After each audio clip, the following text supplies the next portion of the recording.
ఇప్పుడు ప్రియాభాన్ గారు మాట్లాడతారు ప్రభుత్వ అరాచకాలపైన రాజమండ్రి నుంచి. Good evening sir. మనం కాన్స్టిట్యూషనల్ అవేర్నెస్ ప్రోగ్రామ్స్ ఇనిషియేట్ చేసి మన యువత ద్వారా అది ప్రజలకు చేరేటట్టు చూడాలి.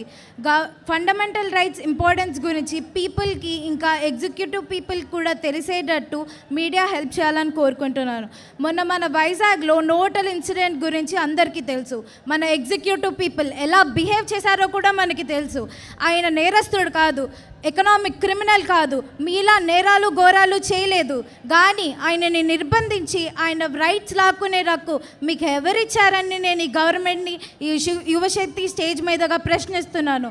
గవర్నమెంట్ అంటే జగన్ గారు కాదు, చంద్రబాబు నాయుడు కూడా కాదు, పవన్ కళ్యాణ్ సార్ కూడా కాదు. గవర్నమెంట్ అంటే పీపుల్ వాళ్ళ మనీతో కాన్స్టిట్యూషన్ ద్వారా ఏర్పడిన రైట్స్ని ప్రొటెక్ట్ చేయమని గవర్నమెంట్ని అపాయింట్ చేసుకున్నారు. కానీ ఈ గవర్నమెంట్ మద్యం మీద పెట్టిన ఇంట్రెస్ట్ పుట్టగొడలా పెరుగుతున్న ఓల్డేజ్ హోమ్స్ మీద పెట్టట్లేదు.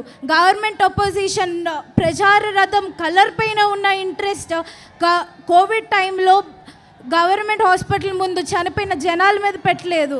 ఈ అన్ని ప్రాబ్లమ్స్కి మన సొల్యూషన్ పవన్ కళ్యాణ్ గారే. So bring the change.